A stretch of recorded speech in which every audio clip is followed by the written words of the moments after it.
Metamorphosis. Author: Franz Kafka. Presented by Bookify. One morning, when Gregor Samsa woke from troubled dreams, he found himself transformed in his bed into a horrible vermin. He lay on his armor-like back, and if he lifted his head a little, he could see his brown belly, slightly domed and divided by arches into stiff sections. The bedding was hardly able to cover it and seemed ready to slide off any moment. His many legs, pitifully thin compared with the size of the rest of him, waved about helplessly as he looked. "What's happened to me?" he thought. It wasn't a dream. His room, a proper human room, although a little too small, lay peacefully between its four familiar walls. A collection of textile samples lay spread out on the table.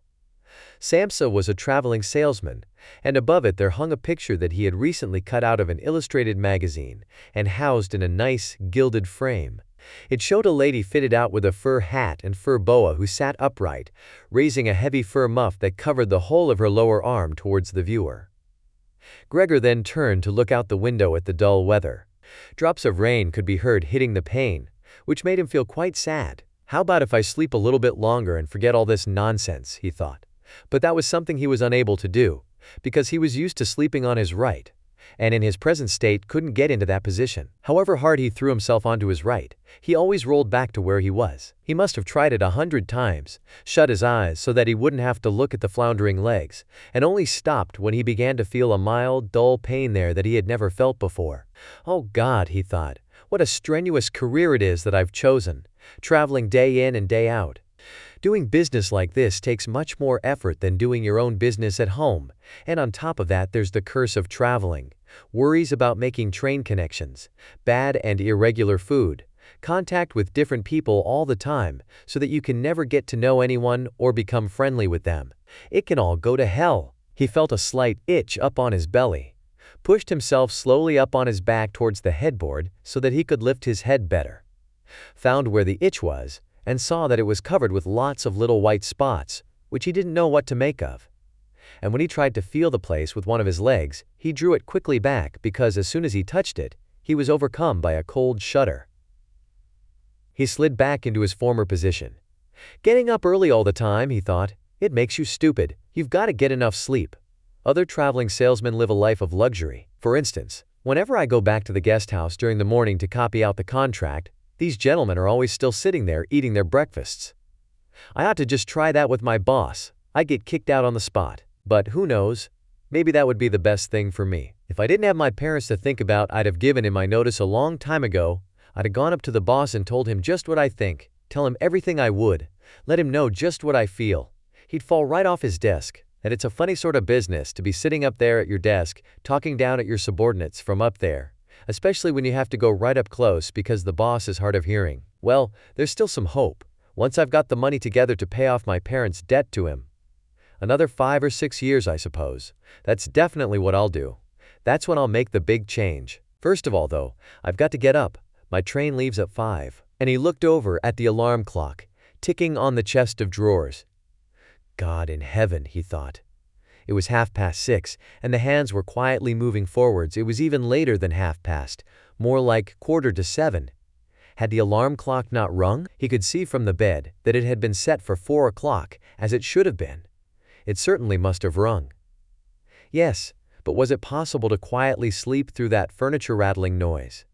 True, he had not slept peacefully, but probably all the more deeply because of that. What should he do now? The next train went at 7. If he were to catch that, he would have to rush like mad, and the collection of samples was still not packed, and he did not at all feel particularly fresh and lively. And even if he did catch the train, he would not avoid his boss's anger, as the office assistant would have been there to see the 5 o'clock train go. He would have put in his report about Gregor's not being there a long time ago. The office assistant was the boss's man, spineless, and with no understanding. What about if he reported sick? But that would be extremely strained and suspicious, as in 5 years of service Gregor had never once yet been ill. His boss would certainly come round with the doctor from the medical insurance company, accuse his parents of having a lazy son, and accept the doctor's recommendation not to make any claim, as the doctor believed that no one was ever ill, but that many were work-shy. And what's more, would he have been entirely wrong in this case? Gregor did, in fact, apart from excessive sleepiness after sleeping for so long, feel completely well and even felt much hungrier than usual. He was still hurriedly thinking all this through, unable to decide to get out of the bed, when the clock struck 7:15. There was a cautious knock at the door near his head. "Gregor," somebody called. It was his mother. "It's 7:15. Didn't you want to go somewhere?" That gentle voice. Gregor was shocked when he heard his own voice answering. It could hardly be recognized as the voice he had had before.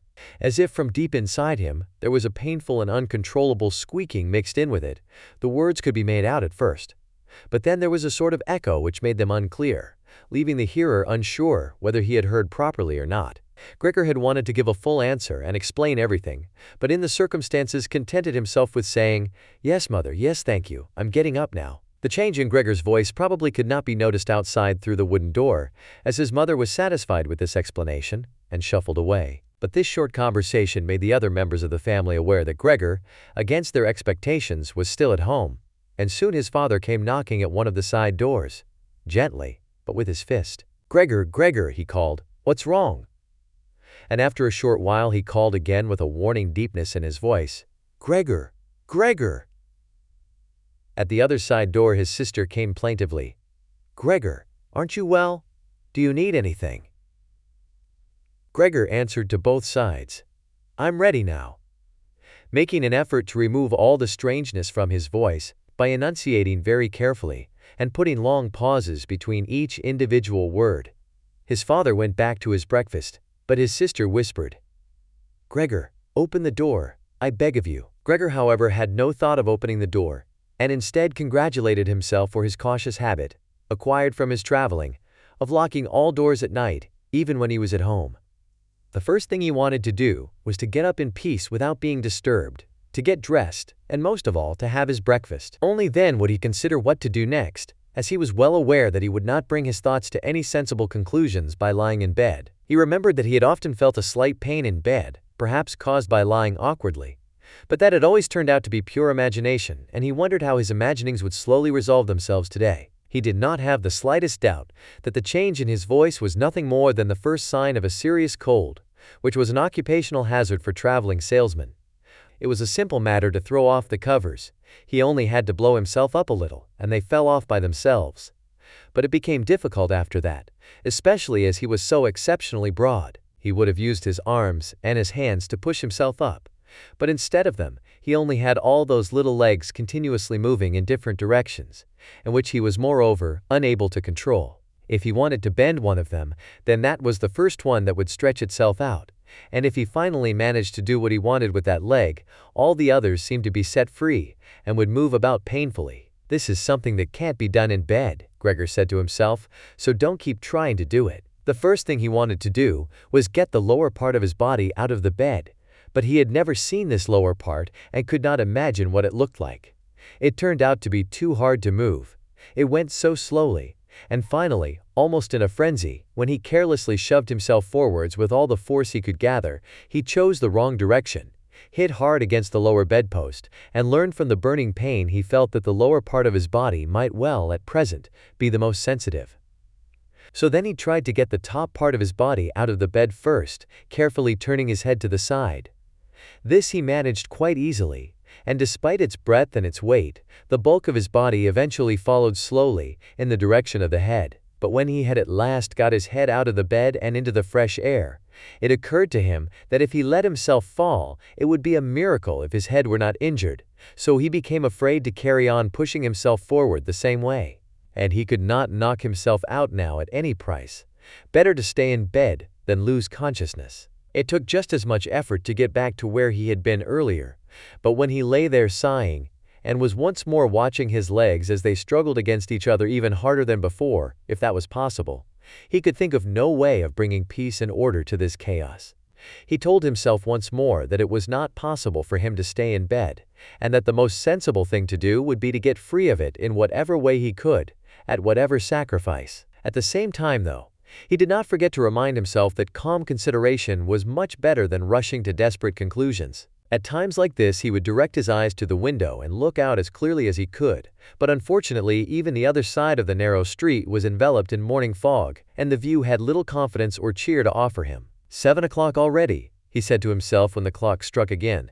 7 o'clock, and there's still a fog like this. And he lay there quietly a while longer, breathing lightly, as if he perhaps expected the total stillness to bring things back to their real and natural state. But then he said to himself, before it strikes 7:15, I'll definitely have to have got properly out of bed. And by then somebody will have come round from work to ask what's happened to me as well, as they open up at work before 7 o'clock. And so he set himself to the task of swinging the entire length of his body out of the bed, all at the same time. If he succeeded in falling out of bed in this way, and kept his head raised as he did so, he could probably avoid injuring it. His back seemed to be quite hard, and probably nothing would happen to it falling onto the carpet. His main concern was for the loud noise he was bound to make, and which even through all the doors would probably raise concern if not alarm. But it was something that had to be risked. When Gregor was already sticking halfway out of the bed, the new method was more of a game than an effort. All he had to do was rock back and forth. It occurred to him how simple everything would be if somebody came to help him. 2 strong people, he had his father and the maid in mind, would have been more than enough. They would only have to push their arms under the dome of his back, peel him away from the bed, bend down with the load, and then be patient and careful as he swung over onto the floor, where, hopefully, the little legs would find a use. Should he really call for help, though, even apart from the fact that all the doors were locked? Despite all the difficulty he was in, he could not suppress a smile at this thought. After a while he had already moved so far across that it would have been hard for him to keep his balance if he rocked too hard. The time was now 7:10, and he would have to make a final decision very soon. Then there was a ring at the door of the flat. That'll be someone from work, he said to himself, and froze very still, although his little legs only became all the more lively as they danced around. For a moment everything remained quiet. They're not opening the door, Gregor said to himself, caught in some nonsensical hope. But then of course the maid's firm steps went to the door as ever, and opened it. Gregor only needed to hear the visitor's first words of greeting, and he knew who it was. The chief clerk himself. Why did Gregor have to be the only one condemned to work for a company where they immediately became highly suspicious at the slightest shortcoming? Were all employees, every one of them, louts? Was there not one of them who was faithful and devoted, who would go so mad with pangs of conscience that he couldn't get out of bed if he didn't spend at least a couple of hours in the morning on company business? Was it really not enough to let one of the trainees make enquiries, assuming enquiries were even necessary? Did the chief clerk have to come himself, and did they have to show the whole innocent family that this was so suspicious that only the chief clerk could be trusted to have the wisdom to investigate it? And more because these thoughts had made him upset than through any proper decision, he swung himself with all his force out of the bed. There was a loud thump, but it wasn't really a loud noise. His fall was softened a little by the carpet, and Gregor's back was also more elastic than he had thought, which made the sound muffled and not too noticeable. He had not held his head carefully enough, though, and hit it as he fell. Annoyed and in pain, he turned it and rubbed it against the carpet. "Something's fallen down in there," said the chief clerk in the room on the left. Gregor tried to imagine whether something of the sort that had happened to him today could ever happen to the chief clerk too. You had to concede that it was possible. But as if in gruff reply to this question, the chief clerk's firm footsteps in his highly polished boots could now be heard in the adjoining room. From the room on his right, Gregor's sister whispered to him to let him know. "Gregor, the chief clerk is here." "Yes, I know," said Gregor to himself, but without daring to raise his voice loud enough for his sister to hear him. "Gregor," said his father now from the room to his left, "the chief clerk has come round and wants to know why you didn't leave on the early train. We don't know what to say to him, and anyway, he wants to speak to you personally. So please open up this door. I'm sure he'll be good enough to forgive the untidiness of your room." Then the chief clerk called, "Good morning, Mr. Samsa." "He isn't well," said his mother to the chief clerk, while his father continued to speak through the door. "He isn't well, please believe me. Why else would Gregor have missed a train? The lad only ever thinks about the business. It nearly makes me cross the way he never goes out in the evenings. He's been in town for a week now but stayed home every evening. He sits with us in the kitchen and just reads the paper or studies train timetables. His idea of relaxation is working with his fretsaw. He's made a little frame, for instance. It only took him 2 or 3 evenings. You'll be amazed how nice it is. It's hanging up in his room. You'll see it as soon as Gregor opens the door. Anyway, I'm glad you're here. We wouldn't have been able to get Gregor to open the door by ourselves. He's so stubborn, and I'm sure he isn't well. He said this morning that he is, but he isn't. I'll be there in a moment." said Gregor slowly and thoughtfully, but without moving, so that he would not miss any word of the conversation. "Well, I can't think of any other way of explaining it, Mrs. Samsa," said the chief clerk. "I hope it's nothing serious. But on the other hand, I must say that if we people in commerce ever become slightly unwell, then, fortunately or unfortunately as you like, we simply have to overcome it because of business considerations." "Can the chief clerk come in to see you now, then?" asked his father impatiently, knocking at the door again. "No," said Gregor. In the room on his right there followed a painful silence. In the room on his left his sister began to cry. So why did his sister not go and join the others? She had probably only just got up and had not even begun to get dressed. And why was she crying? Was it because he had not got up and had not let the chief clerk in? Because he was in danger of losing his job? And if that happened, his boss would once more pursue their parents with the same demands as before. There was no need to worry about things like that yet. Gregor was still there, and had not the slightest intention of abandoning his family. For the time being, he just lay there on the carpet, and no one who knew the condition he was in would seriously have expected him to let the chief clerk in. It was only a minor discourtesy, and a suitable excuse could easily be found for it later on. It was not something for which Gregor could be sacked on the spot, and it seemed to Gregor much more sensible to leave him now in peace, instead of disturbing him with talking at him and crying. But the others didn't know what was happening. They were worried. That would excuse their behavior. The chief clerk now raised his voice. "Mr. Samsa," he called to him. "What is wrong? You barricade yourself in your room? Give us no more than yes or no for an answer. You are causing serious and unnecessary concern to your parents, and you fail. And I mention this just by the way. You fail to carry out your business duties in a way that is quite unheard of. I'm speaking here on behalf of your parents and of your employer, and really must request a clear and immediate explanation. I am astonished, quite astonished. I thought I knew you as a calm and sensible person, and now you suddenly seem to be showing off with peculiar whims. This morning your employer did suggest a possible reason for your failure to appear. It's true, it had to do with the money that was recently entrusted to you. But I came near to giving him my word of honor that that could not be the right explanation. But now that I see your incomprehensible stubbornness, I no longer feel any wish whatsoever to intercede on your behalf. And nor is your position all that secure. I had originally intended to say all this to you in private, but since you caused me to waste my time here for no good reason, I don't see why your parents should not also learn of it. Your turnover has been very unsatisfactory of late. I grant you that it's not the time of year to do especially good business. We recognize that. But there simply is no time of year to do no business at all, Mr. Samsa. We cannot allow there to be." "But sir," called Gregor, beside himself and forgetting all else in the excitement, "I'll open up immediately. Just a moment. I'm slightly unwell. An attack of dizziness. I haven't been able to get up. I'm still in bed now. I'm quite fresh again now, though. I'm just getting out of bed. Just a moment. Be patient. It's not quite as easy as I'd thought. I'm quite all right now, though. It's shocking what can suddenly happen to a person. I was quite all right last night. My parents know about it. Perhaps better than me. I had a small symptom of it last night already. They must have noticed it. I don't know why I didn't let you know at work. But you always think you can get over an illness without staying at home. Please, don't make my parents suffer. There's no basis for any of the accusations you're making.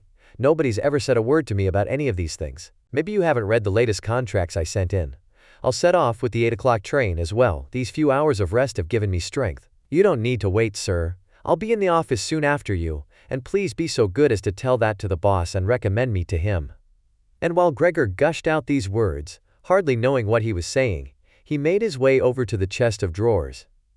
This was easily done, probably because of the practice he had already had in bed, where he now tried to get himself upright. He really did want to open the door, really did want to let them see him, and to speak with the chief clerk. The others were being so insistent, and he was curious to learn what they would say when they caught sight of him. If they were shocked, then it would no longer be Gregor's responsibility, and he could rest. If, however, they took everything calmly, he would still have no reason to be upset, and if he hurried, he really could be at the station for 8 o'clock. The first few times he tried to climb up on the smooth chest of drawers, he just slid down again, but he finally gave himself one last swing and stood there upright. The lower part of his body was in serious pain, but he no longer gave any attention to it. Now he let himself fall against the back of a nearby chair and held tightly to the edges of it with his little legs. By now he had also calmed down, and kept quiet so that he could listen to what the chief clerk was saying. "Did you understand a word of all that?" the chief clerk asked his parents. "Surely he's not trying to make fools of us." "Oh God, called his mother, who was already in tears. "He could be seriously ill and we're making him suffer." "Great, great!" she then cried. "Mother?" his sister called from the other side. They communicated across Gregor's room. "You'll have to go for the doctor straight away. Gregor is ill. Quick, get the doctor. Did you hear the way Gregor spoke just now?" "That was the voice of an animal," said the chief clerk, with a calmness that was in contrast with his mother's screams. "Anna! Anna!" his father called into the kitchen through the entrance hall, clapping his hands. "Get a locksmith here now." And the two girls, their skirts swishing, immediately ran out through the hall, wrenching open the front door of the flat as they went. How had his sister managed to get dressed so quickly? There was no sound of the door banging shut again. They must have left it open. People often do in homes where something awful has happened. Gregor, in contrast, had become much calmer, so they couldn't understand his words anymore, although they seemed clear enough to him, clearer than before. Perhaps his ears had become used to the sound. They had realized, though, that there was something wrong with him, and were ready to help. The first response to his situation had been confident and wise, and that made him feel better. He felt that he had been drawn back in among people, and from the doctor and the locksmith he expected great and surprising achievements, although he did not really distinguish one from the other. Whatever was said next would be crucial, so, in order to make his voice as clear as possible, he coughed a little, but taking care to do this not too loudly, as even this might well sound different from the way that a human coughs, and he was no longer sure he could judge this for himself. Meanwhile, it had become very quiet in the next room. Perhaps his parents were sat at the table whispering with the chief clerk, or perhaps they were all pressed against the door and listening. Gregor slowly pushed his way over to the door with the chair. Once there, he let go of it and threw himself onto the door, holding himself upright against it using the adhesive on the tips of his legs. He rested there a little while to recover from the effort involved, and then set himself to the task of turning the key in the lock with his mouth. He seemed, unfortunately, to have no proper teeth. How was he then to grasp the key? But the lack of teeth was, of course, made up for with a very strong jaw. Using the jaw, he really was able to start the key turning, ignoring the fact that he must have been causing some kind of damage as a brown fluid came from his mouth, flowed over the key and dripped onto the floor. "Listen," said the chief clerk in the next room. "He's turning the key." Gregor was greatly encouraged by this. But they all should have been calling to him, his father and his mother too. "Well done, Gregor," they should have cried. "Keep at it, keep hold of the lock." And with the idea that they were all excitedly following his efforts, he bit on the key with all his strength, paying no attention to the pain he was causing himself. As the key turned round, he turned around the lock with it, only holding himself upright with his mouth, and hung onto the key or pushed it down again with the whole weight of his body as needed. The clear sound of the lock as it snapped back was Gregor's sign that he could break his concentration, and as he regained his breath he said to himself, "So, I didn't need the locksmith after all." Then he lay his head on the handle of the door to open it completely. Because he had to open the door in this way, it was already wide open before he could be seen. He had first to slowly turn himself around one of the double doors, and he had to do it very carefully if he did not want to fall flat on his back before entering the room. He was still occupied with this difficult movement, unable to pay attention to anything else, when he heard the chief clerk exclaim aloud, "Oh!" which sounded like the soughing of the wind. Now he also saw him. He was the nearest to the door, his hand pressed against his open mouth and slowly retreating as if driven by a steady and invisible force. Gregor's mother, her hair still disheveled from bed despite the chief clerk's being there, looked at his father. Then she unfolded her arms, took 2 steps forward towards Gregor and sank down onto the floor into her skirts that spread themselves out around her as her head disappeared down onto her breast. His father looked hostile and clenched his fists as if wanting to knock Gregor back into his room. Then he looked uncertainly round the living room, covered his eyes with his hands, and wept so that his powerful chest shook. So Gregor did not go into the room, but leant against the inside of the other door, which was still held bolted in place. In this way only half of his body could be seen, along with his head above it, which he leant over to one side as he peered out at the others. Meanwhile, the day had become much lighter. Part of the endless gray-black building on the other side of the street, which was a hospital, could be seen quite clearly, with the austere and regular line of windows piercing its facade. The rain was still falling, now throwing down large individual droplets, which hit the ground one at a time. The washing up from breakfast lay on the table. There was so much of it because, for Gregor's father, breakfast was the most important meal of the day, and he would stretch it out for several hours as he sat reading a number of different newspapers. On the wall exactly opposite, there was a photograph of Gregor when he was a lieutenant in the army. his sword in his hand and a carefree smile on his face as he called forth respect for his uniform and bearing. The door to the entrance hall was open, and as the front door of the flat was also open, he could see onto the landing and the stairs, where they began their way down below. "Now then," said Gregor, well aware that he was the only one to have kept calm. "I'll get dressed straight away now, pack up my samples and set off. Will you please just let me leave? You can see," he said to the chief clerk, "that I'm not stubborn and I like to do my job. Being a commercial traveler is arduous, but without traveling I couldn't earn my living. So where are you going? Into the office? Yes? Will you report everything accurately then? It's quite possible for someone to be temporarily unable to work, but that's just the right time to remember what's been achieved in the past, and consider that later on, once the difficulty has been removed, he will certainly work with all the more diligence and concentration. You're well aware that I'm seriously in debt to our employer as well as having to look after my parents and my sister, so that I'm trapped in a difficult situation, but I will work my way out of it again. Please don't make things any harder for me than they are already, and don't take sides against me at the office. I know that nobody likes the travelers. They think we earn an enormous wage as well as having a soft time of it. That's just prejudice, but they have no particular reason to think better of it. But you, sir, you have a better overview than the rest of the staff. In fact, if I can say this in confidence, a better overview than the boss himself. It's very easy for a businessman like him to make mistakes about his employees and judge them more harshly than he should. And you're also well aware that we travelers spend almost a whole year away from the office, so that we can very easily fall victim to gossip and chance and groundless complaints. And it's almost impossible to defend yourself from that sort of thing. We don't usually even hear about them. Or if at all, it's when we arrive back home exhausted from a trip, and that's when we feel the harmful effects of what's been going on without even knowing what caused them. Please, don't go away. At least first say something to show that you grant that I'm at least partly right." But the chief clerk had turned away as soon as Gregor had started to speak, and, with protruding lips, only stared back at him over his trembling shoulders as he left. He did not keep still for a moment while Gregor was speaking, but moved steadily towards the door without taking his eyes off him. He moved very gradually, as if there had been some secret prohibition on leaving the room. It was only when he had reached the entrance hall that he made a sudden movement, drew his foot from the living room, and rushed forward in a panic. In the hall, he stretched his right hand far out towards the stairway, as if out there was some supernatural force waiting to save him. Gregor realized that it was out of the question to let the chief clerk go away in this mood, if his position in the firm was not to be put into extreme danger. That was something his parents did not understand very well. Over the years, they had become convinced that this job would provide for Gregor for his entire life, and besides, they had so much to worry about at present that they had lost sight of any thought for the future. Gregor, though, did think about the future. The chief clerk had to be held back, calmed down, convinced, and finally won over.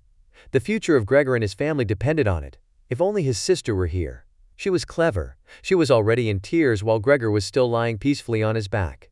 And the chief clerk was a lover of women. Surely she could persuade him. She would close the front door in the entrance hall and talk him out of his shocked state. But his sister was not there. Gregor would have to do the job himself. And without considering that he still was not familiar with how well he could move about in his present state, or that his speech still might not or probably would not be understood, he let go of the door, pushed himself through the opening, tried to reach the chief clerk on the landing who, ridiculously, was holding on to the banister with both hands. But Gregor fell immediately over, and with a little scream as he sought something to hold on to, landed on his numerous little legs. Hardly had that happened than, for the first time that day, he began to feel all right with his body. The little legs had the solid ground under them. To his pleasure, they did exactly as he told them. They were even making the effort to carry him where he wanted to go, and he was soon believing that all his sorrows would soon be finally at an end. He held back the urge to move but swayed from side to side as he crouched there on the floor. His mother was not far away in front of him and seemed, at first, quite engrossed in herself. But then she suddenly jumped up with her arms outstretched and her fingers spread, shouting, "Help, for pity's sake, help!" The way she held her head suggested she wanted to see Gregor better, but the unthinking way she was hurrying backwards showed that she did not. She had forgotten that the table was behind her with all the breakfast things on it. When she reached the table, she sat quickly down on it without knowing what she was doing, without even seeming to notice that the coffee pot had been knocked over and a gush of coffee was pouring down onto the carpet. "What, mother, mother," said Gregor gently, looking up at her. He had completely forgotten the chief clerk for the moment, but could not help himself snapping in the air with his jaws at the sight of the flow of coffee. That set his mother screaming anew. She fled from the table and into the arms of his father as he rushed towards her. Gregor, though, had no time to spare for his parents now. The chief clerk had already reached the stairs. With his chin on the banister, he looked back for the last time. Gregor made a run for him. He wanted to be sure of reaching him. The chief clerk must have expected something, as he leapt down several steps at once and disappeared, his shouts resounding all around the staircase. The flight of the chief clerk seemed, unfortunately, to put Gregor's father into a panic as well. Until then he had been relatively self-controlled, but now, instead of running after the chief clerk himself, or at least not impeding Gregor as he ran after him, Gregor's father seized the chief clerk's stick in his right hand. The chief clerk had left it behind on a chair, along with his hat and overcoat, picked up a large newspaper from the table with his left, and used them to drive Gregor back into his room, stamping his foot at him as he went. Gregor's appeals to his father were of no help. His appeals were simply not understood. However much he humbly turned his head, his father merely stamped his foot all the harder. Across the room, despite the chilly weather, Gregor's mother had pulled open a window, leant far out of it, and pressed her hands to her face. A strong draft of air flew in from the street towards the stairway, the curtains flew up, the newspapers on the table fluttered, and some of them were blown onto the floor. Nothing would stop Gregor's father as he drove him back, making hissing noises at him like a wild man. Gregor had never had any practice in moving backwards, and was only able to go very slowly. If Gregor had only been allowed to turn round, he would have been back in his room straight away. But he was afraid that if he took the time to do that, his father would become impatient, and there was the threat of a lethal blow to his back or head from the stick in his father's hand any moment. Eventually, though, Gregor realized that he had no choice as he saw, to his disgust, that he was quite incapable of going backwards in a straight line. So he began, as quickly as possible, and with frequent anxious glances at his father, to turn himself round. It went very slowly, but perhaps his father was able to see his good intentions, as he did nothing to hinder him. In fact, now and then he used the tip of his stick to give directions from a distance as to which way to turn. If only his father would stop that unbearable hissing. It was making Gregor quite confused.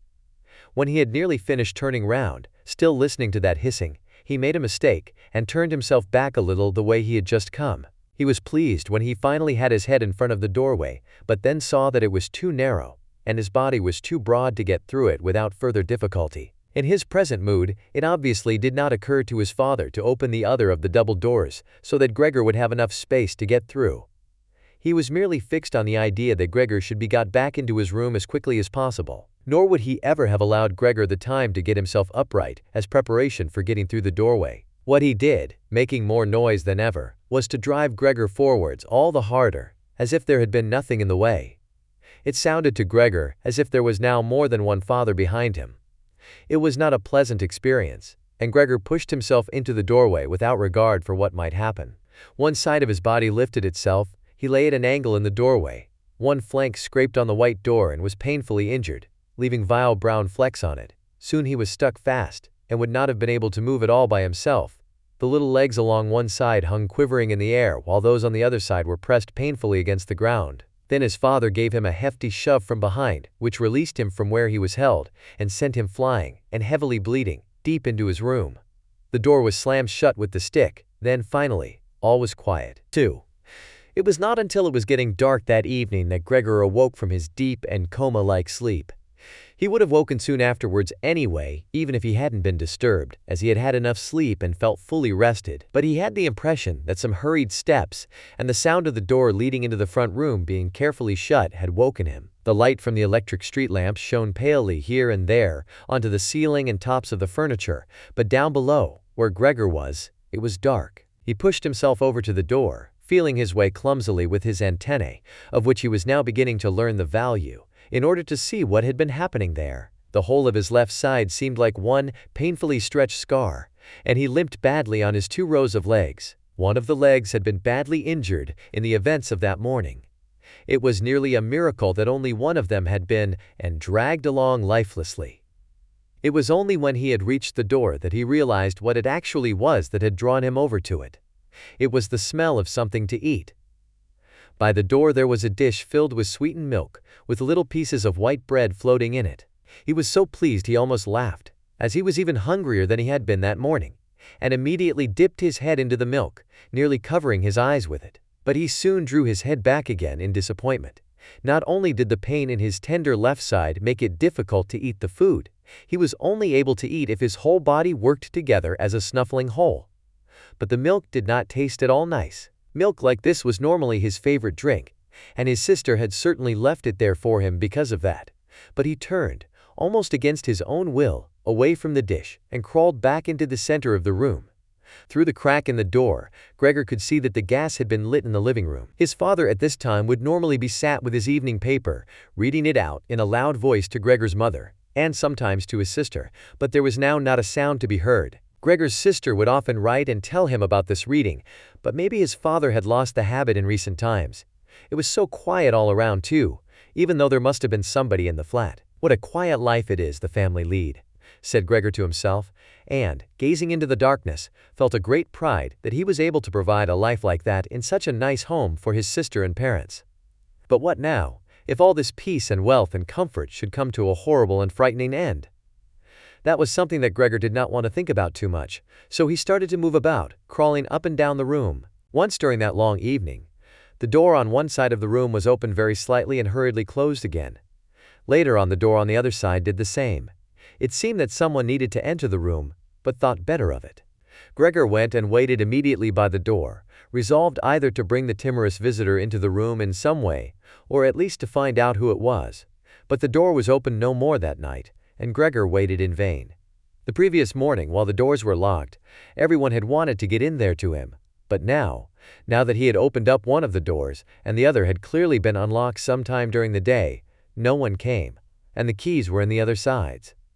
It was not until late at night that the gas light in the living room was put out, and now it was easy to see that his parents and sister had stayed awake all that time, as they all could be distinctly heard as they went away together on tiptoe. It was clear that no one would come into Gregor's room any more until morning. That gave him plenty of time to think undisturbed about how he would have to rearrange his life. For some reason, the tall, empty room where he was forced to remain made him feel uneasy as he lay there flat on the floor, even though he had been living in it for 5 years. Hardly aware of what he was doing, other than a slight feeling of shame, he hurried under the couch. It pressed down on his back a little and he was no longer able to lift his head, but he nonetheless felt immediately at ease, and his only regret was that his body was too broad to get it all underneath. He spent the whole night there. Some of the time he passed in a light sleep, although he frequently woke from it in alarm because of his hunger, and some of the time was spent in worries and vague hopes which, however, always led to the same conclusion. For the time being, he must remain calm. He must show patience and the greatest consideration so that his family could bear the unpleasantness that he, in his present condition, was forced to impose on them. Gregor soon had the opportunity to test the strength of his decisions, as early the next morning, almost before the night had ended, his sister, nearly fully dressed, opened the door from the front room and looked anxiously in. She did not see him straight away, but when she did notice him under the couch, he had to be somewhere, for God's sake, he couldn't have flown away. She was so shocked that she lost control of herself and slammed the door shut again from outside. But she seemed to regret her behavior, as she opened the door again straight away and came in on tiptoe, as if entering the room of someone seriously ill, or even of a stranger. Gregor had pushed his head forward, right to the edge of the couch, and watched her. Would she notice that he had left the milk as it was, realize that it was not from any lack of hunger, and bring him in some other food that was more suitable? If she didn't do it herself, he would rather go hungry than draw her attention to it, although he did feel a terrible urge to rush forward from under the couch, throw himself at his sister's feet, and beg her for something good to eat. However, his sister noticed the full dish immediately, and looked at it and the few drops of milk splashed around it with some surprise. She immediately picked it up, using a rag, not her bare hands, and carried it out. Gregor was extremely curious as to what she would bring in its place, imagining the wildest possibilities. But he never could have guessed what his sister, in her goodness, actually did bring. In order to test his taste, she brought him a whole selection of things, all spread out on an old newspaper. There were old, half-rotten vegetables, bones from the evening meal, covered in white sauce that had gone hard, a few raisins and almonds, some cheese that Gregor had declared inedible 2 days before, a dry roll and some bread spread with butter and salt, as well as all that she had poured some water into the dish, which had probably been permanently set aside for Gregor's use. and placed it beside them. Then, out of consideration for Gregor's feelings, as she knew that he would not eat in front of her, she hurried out again and even turned the key in the lock so that Gregor would know he could make things as comfortable for himself as he liked. Gregor's little legs whirred. At last he could eat. What's more, his injuries must already have completely healed, as he found no difficulty in moving. This amazed him, as more than a month earlier he had cut his finger slightly with a knife. He thought of how his finger had still hurt the day before yesterday. Am I less sensitive than I used to be then, he thought, and was already sucking greedily at the cheese which had immediately, almost compellingly, attracted him much more than the other foods on the newspaper. Quickly, one after another, his eyes watering with pleasure, he consumed the cheese, the vegetables, and the sauce. The fresh foods, on the other hand, he didn't like at all, and even dragged the things he did want to eat a little way away from them because he couldn't stand the smell. Long after he had finished eating and lay lethargic in the same place, his sister slowly turned the key in the lock as a sign to him that he should withdraw. He was immediately startled, although he had been half asleep, and he hurried back under the couch. But he needed great self-control to stay there even for the short time that his sister was in the room, as eating so much food had rounded out his body a little, and he could hardly breathe in that narrow space. Half suffocating, he watched with bulging eyes as his sister unselfconsciously took a broom and swept up the leftovers, mixing them in with the food he had not even touched at all as if it could not be used anymore. She quickly dropped it all into a bin, closed it with its wooden lid, and carried everything out. She had hardly turned her back before Gregor came out again from under the couch and stretched himself. This was how Gregor received his food each day now, once in the morning while his parents and the maid were still asleep, and the second time after everyone had eaten their meal at midday, as his parents would sleep for a little while then as well, and Gregor's sister would send the maid away on some errand. Gregor's father and mother certainly did not want him to starve either, but perhaps it would have been more than they could stand to have any more experience of his feeding than being told about it. And perhaps his sister wanted to spare them what distress she could, as they were indeed suffering enough.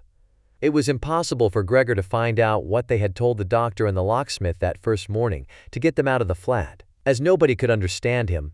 Nobody, not even his sister, thought that he could understand them, so he had to be content to hear his sister's sighs and appeals to the saints as she moved about his room. It was only later, when she had become a little more used to everything.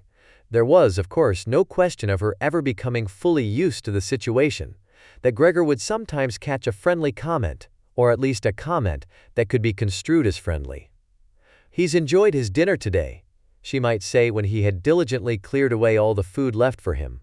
Or if he left most of it, which slowly became more and more frequent, she would often say sadly, "Now everything's just been left there again." Although Gregor wasn't able to hear any news directly, he did listen to much of what was said in the next rooms, and whenever he heard anyone speaking, he would scurry straight to the appropriate door and press his whole body against it. There was seldom any conversation, especially at first, that was not about him in some way, even if only in secret. For 2 whole days, all the talk at every mealtime was about what they should do now. But even between meals, they spoke about the same subject, as there were always at least 2 members of the family at home. Nobody wanted to be at home by themselves, and it was out of the question to leave the flat entirely empty. And on the very first day, the maid had fallen to her knees and begged Gregor's mother to let her go without delay. It was not very clear how much she knew of what had happened, but she left within a quarter of an hour, tearfully thanking Gregor's mother for her dismissal, as if she had done her an enormous service. She even swore emphatically not to tell anyone the slightest about what had happened, even though no one had asked that of her. Now Gregor's sister also had to help his mother with the cooking, although that was not so much bother as no one ate very much. Gregor often heard how one of them would unsuccessfully urge another to eat, and receive no more answer than, "No thanks, I've had enough," or something similar. No one drank very much either. His sister would sometimes ask his father whether he would like a beer, hoping for the chance to go and fetch it herself. When his father then said nothing, she would add, so that he would not feel selfish, that she could send the housekeeper for it, but then his father would close the matter with a big, loud no, and no more would be said. Even before the first day had come to an end, his father had explained to Gregor's mother and sister what their finances and prospects were. Now and then he stood up from the table and took some receipt or document from the little cash box he had saved from his business when it had collapsed 5 years earlier. Gregor heard how he opened the complicated lock and then closed it again after he had taken the item he wanted. What he heard his father say was some of the first good news that Gregor heard since he had first been incarcerated in his room. He had thought that nothing at all remained from his father's business. At least he had never told him anything different. And Gregor had never asked him about it anyway. Their business misfortune had reduced the family to a state of total despair, and Gregor's only concern at that time had been to arrange things so that they could all forget about it as quickly as possible. So then he started working especially hard, with a fiery vigor that raised him from a junior salesman to a traveling representative almost overnight, bringing with it the chance to earn money in quite different ways. Gregor converted his success at work straight into cash that he could lay on the table at home for the benefit of his astonished and delighted family. They had been good times, and they had never come again, at least not with the same splendor. Even though Gregor had later earned so much that he was in a position to bear the costs of the whole family, and did bear them. They had even got used to it, both Gregor and the family. They took the money with gratitude, and he was glad to provide it, although there was no longer much warm affection given in return. Gregor only remained close to his sister now. Unlike him, she was very fond of music, and a gifted and expressive violinist. It was his secret plan to send her to the conservatory next year, even though it would cause great expense that would have to be made up for in some other way. During Gregor's short periods in town, conversation with his sister would often turn to the conservatory, but it was only ever mentioned as a lovely dream that could never be realized. Their parents did not like to hear this innocent talk, but Gregor thought about it quite hard and decided he would let them know what he planned with a grand announcement of it on Christmas Day. That was the sort of totally pointless thing that went through his mind in his present state, pressed upright against the door and listening. There were times when he simply became too tired to continue listening, when his head would fall wearily against the door and he would pull it up again with a start, as even the slightest noise he caused would be heard next door and they would all go silent. "What's that he's doing now?" his father would say after a while, clearly having gone over to the door, and only then would the interrupted conversation slowly be taken up again. When explaining things, his father repeated himself several times, partly because it was a long time since he had been occupied with these matters himself, and partly because Gregor's mother did not understand everything the first time. From these repeated explanations, Gregor learned, to his pleasure, that despite all their misfortunes there was still some money available from the old days. It was not a lot, but it had not been touched in the meantime, and some interest had accumulated. Besides that, they had not been using up all the money that Gregor had been bringing home every month, keeping only a little for himself, so that too had been accumulating. Behind the door, Gregor nodded with enthusiasm in his pleasure at this unexpected thrift and caution. He could actually have used this surplus money to reduce his father's debt to his boss, and the day when he could have freed himself from that job would have come much closer, but now it was certainly better the way his father had done things. This money, however, was certainly not enough to enable the family to live off the interest. It was enough to maintain them for perhaps 1 or 2 years. No more. That's to say, it was money that should not really be touched, but set aside for emergencies. Money to live on had to be earned. His father was healthy but old, and lacking in self-confidence. During the 5 years that he had not been working, the first holiday in a life that had been full of strain and no success, he had put on a lot of weight and become very slow and clumsy. Would Gregor's elderly mother now have to go and earn money? She suffered from asthma, and it was a strain for her just to move about the home. Every other day would be spent struggling for breath on the sofa by the open window. Would his sister have to go and earn money? She was still a child of 17. Her life up till then had been very enviable, consisting of wearing nice clothes, sleeping late, helping out in the business, joining in with a few modest pleasures, and most of all playing the violin. Whenever they began to talk of the need to earn money, Gregor would always first let go of the door and then throw himself onto the cool leather sofa next to it. As he became quite hot with shame and regret, he would often lie there the whole night through, not sleeping a wink but scratching at the leather for hours on end. Or he might go to all the effort of pushing a chair to the window, climbing up onto the sill and Cheba, propped up in the chair, leaning on the window to stare out of it. He had used to feel a great sense of freedom from doing this, but doing it now was obviously something more remembered than experienced, as what he actually saw in this way was becoming less distinct every day, even things that were quite near. He had used to curse the ever-present view of the hospital across the street, but now he could not see it at all, and if he had not known that he lived in Charlottenstrasse, which was a quiet street despite being in the middle of the city, he could have thought that he was looking out the window at a barren waste where the gray sky and the gray earth mingled inseparably. His observant sister only needed to notice the chair twice before she would always push it back to its exact position by the window after she had tidied up the room, and even left the inner pane of the window open from then on. If Gregor had only been able to speak to his sister and thank her for all that she had to do for him, It would have been easier for him to bear it. But as it was, it caused him pain. His sister, naturally, tried as far as possible to pretend there was nothing burdensome about it, and the longer it went on, of course, the better she was able to do so. But as time went by, Gregor was also able to see through it all so much better. It had even become very unpleasant for him now, whenever she entered the room. No sooner had she come in than she would quickly close the door as a precaution, so that no one would have to suffer the view into Gregor's room.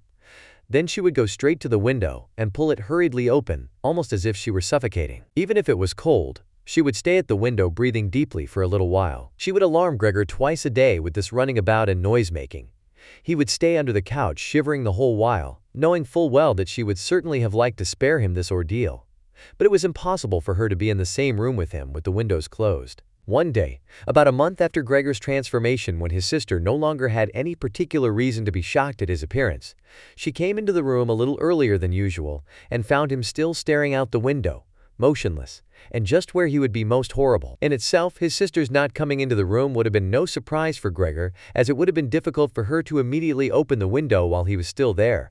But not only did she not come in, she went straight back and closed the door behind her. A stranger would have thought he had threatened her and tried to bite her. Gregor went straight to hide himself under the couch, of course, but he had to wait until midday before his sister came back, and she seemed much more uneasy than usual. It made him realize that she still found his appearance unbearable and would continue to do so.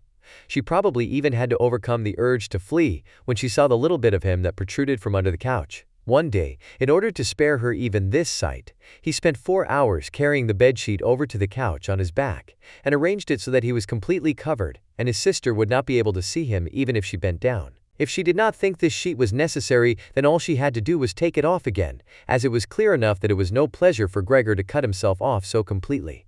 She left the sheet where it was. Gregor even thought he glimpsed a look of gratitude one time, when he carefully looked out from under the sheet to see how his sister liked the new arrangement. For the first 14 days, Gregor's parents could not bring themselves to come into the room to see him. He would often hear them say how they appreciated all the new work his sister was doing, even though, before, they had seen her as a girl who was somewhat useless and frequently been annoyed with her. But now the two of them, father and mother, would often both wait outside the door of Gregor's room while his sister tidied up in there.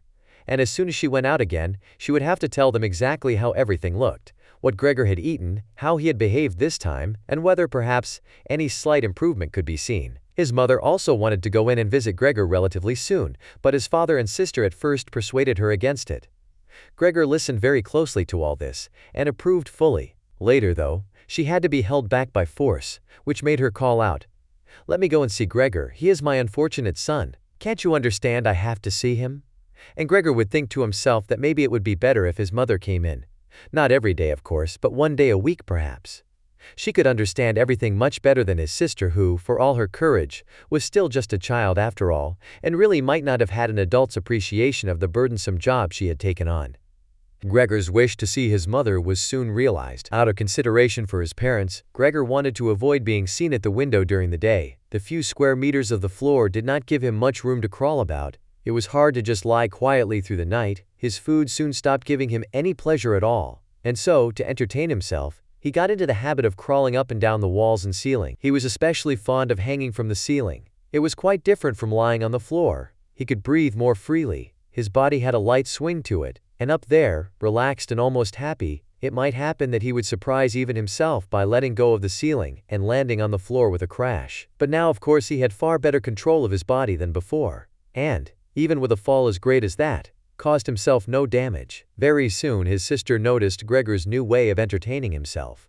He had, after all, left traces of the adhesive from his feet as he crawled about, and got it into her head to make it as easy as possible for him by removing the furniture that got in his way, especially the chest of drawers and the desk. Now, this was not something that she would be able to do by herself. She did not dare to ask for help from her father.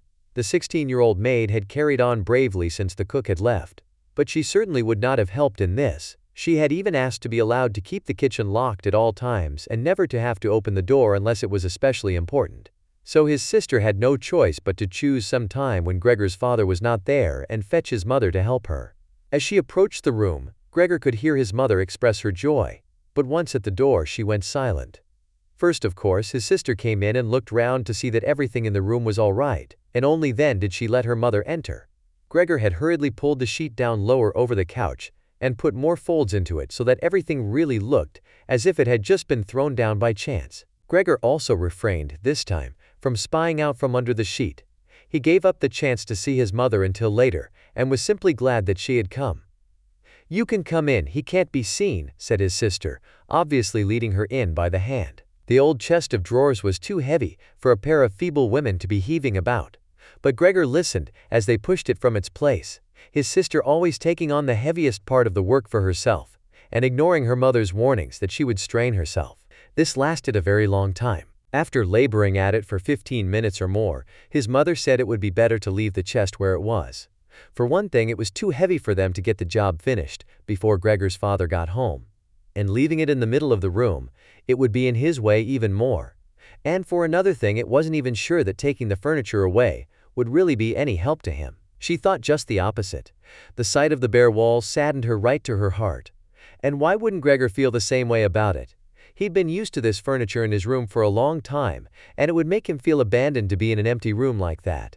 Then, quietly, almost whispering, as if wanting Gregor, whose whereabouts she did not know, to hear not even the tone of her voice, as she was convinced that he did not understand her words, she added, "And by taking the furniture away, won't it seem like we're showing that we've given up all hope of improvement, and we're abandoning him to cope for himself? I think it'd be best to leave the room exactly the way it was before, so that when Gregor comes back to us again he'll find everything unchanged, and he'll be able to forget the time in between all the easier." Hearing these words from his mother made Gregor realize that the lack of any direct human communication, along with the monotonous life led by the family during these 2 months, must have made him confused.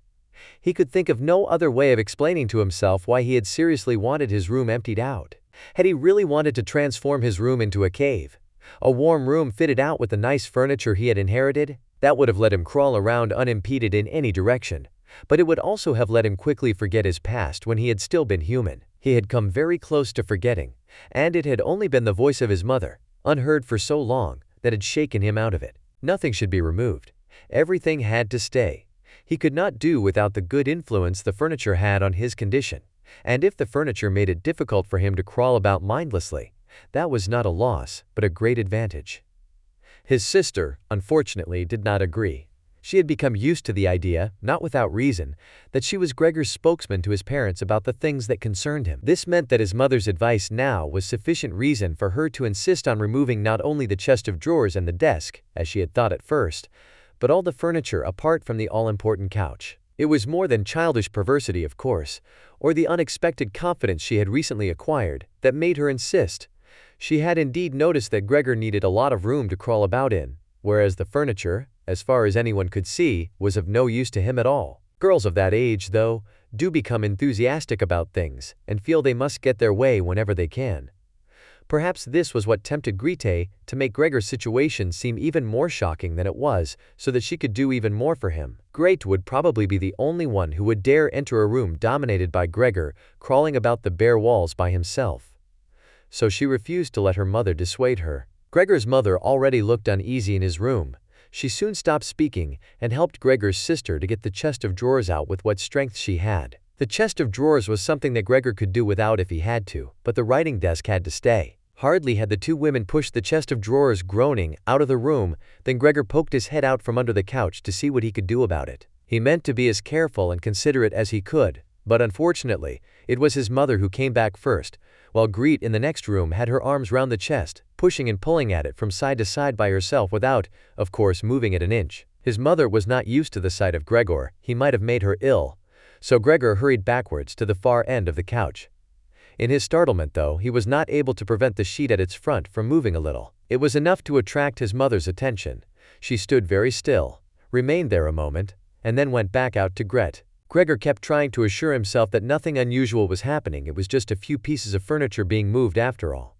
But he soon had to admit that the women going to and fro, their little calls to each other, the scraping of the furniture on the floor, all these things made him feel as if he were being assailed from all sides. With his head and legs pulled in against him and his body pressed to the floor, he was forced to admit to himself that he could not stand all of this much longer. They were emptying his room out, taking away everything that was dear to him. They had already taken out the chest containing his fret saw and other tools. Now they threatened to remove the writing desk with its place clearly worn into the floor, the desk where he had done his homework as a business trainee, at high school, even while he had been at infant school. He really could not wait any longer to see whether the two women's intentions were good. He had nearly forgotten they were there anyway, as they were now too tired to say anything while they worked, and he could only hear their feet as they stepped heavily on the floor. So, while the women were leant against the desk in the other room catching their breath, he sallied out, changed direction 4 times, not knowing what he should say first, before his attention was suddenly caught by the picture on the wall, which was already denuded of everything else that had been on it, of the lady dressed in copious fur. He hurried up onto the picture and pressed himself against its glass. It held him firmly and felt good on his hot belly. This picture, at least, now totally covered by Gregor, would certainly be taken away by no one. He turned his head to face the door into the living room, so that he could watch the women when they came back. They had not allowed themselves a long rest, and came back quite soon. Greet had put her arm around her mother, and was nearly carrying her. "What shall we take now then?" said Greet, and looked around. Her eyes met those of Gregor on the wall. Perhaps only because her mother was there, she remained calm, bent her face to her so that she would not look round, and said, albeit hurriedly and with a tremor in her voice, "Come on, let's go back in the living room for a while." Gregor could see what Grout had in mind. She wanted to take her mother somewhere safe, and then chase him down from the wall. Well, she could certainly try it. He sat unyielding on his picture. He would rather jump at Gret's face. But Gret's words had made her mother quite worried. She stepped to one side, saw the enormous brown patch against the flowers of the wallpaper, and before she even realized it was Gregor that she saw, screamed, "Oh God, oh God!" Arms outstretched, she fell onto the couch as if she had given up everything, and stayed there immobile. "Gregor!" shouted his sister, glowering at him and shaking her fist. That was the first word she had spoken to him directly since his transformation. She ran into the other room to fetch some kind of smelling salts to bring her mother out of her faint. Gregor wanted to help too. He could save his picture later, although he stuck fast to the glass and had to pull himself off by force. Then he too ran into the next room as if he could advise his sister like in the old days.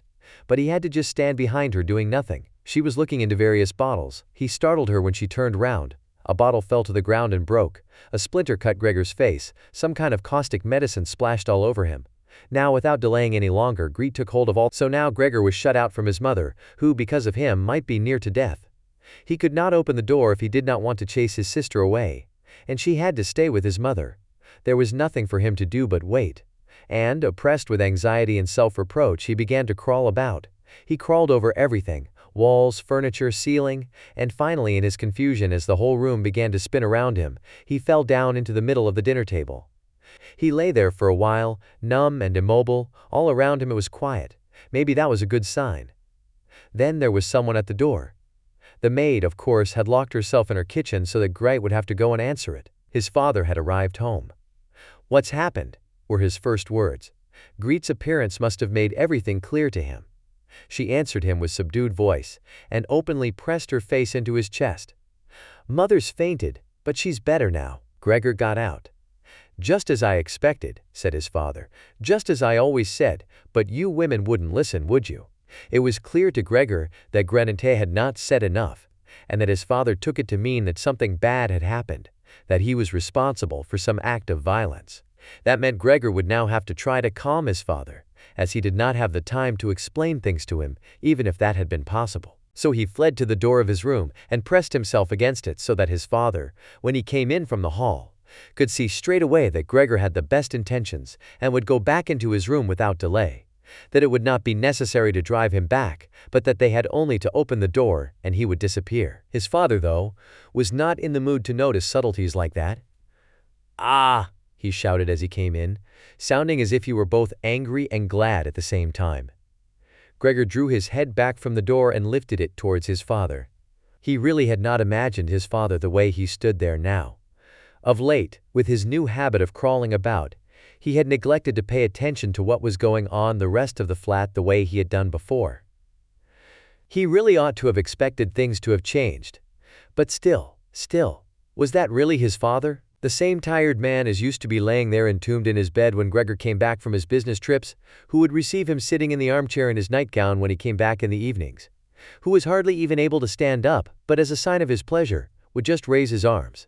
and who, on the couple of times a year when they went for a walk together on a Sunday or public holiday wrapped up tightly in his overcoat between Gregor and his mother, would always labor his way forward a little more slowly than them, who were already walking slowly for his sake, who would place his stick down carefully, and if he wanted to say something he was standing up straight enough now, dressed in a smart blue uniform with gold buttons, the sort worn by the employees at the banking institute.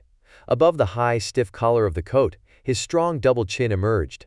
Under the bushy eyebrows, his piercing, dark eyes looked out fresh and alert. His normally unkempt white hair was combed down painfully close to his scalp.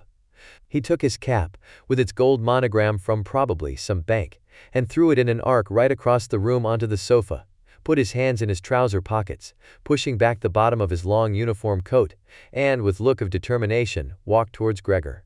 He probably did not even know himself what he had in mind, but nonetheless lifted his feet unusually high. Gregor was amazed at the enormous size of the soles of his boots, but wasted no time with that. He knew full well, right from the first day of his new life, that his father thought it necessary to always be extremely strict with him. And so he ran up to his father, stopped when his father stopped, scurried forwards again when he moved, even slightly. In this way they went round the room several times without anything decisive happening, without even giving the impression of a chase, as everything went so slowly. Gregor remained all this time on the floor, largely because he feared his father might see it as especially provoking if he fled onto the wall or ceiling. Whatever he did, Gregor had to admit that he certainly would not be able to keep up this running about for long, as for each step his father took he had to carry out countless movements. He became noticeably short of breath. Even in his earlier life his lungs had not been very reliable. Now, as he lurched about in his efforts to muster all the strength he could for running, he could hardly keep his eyes open.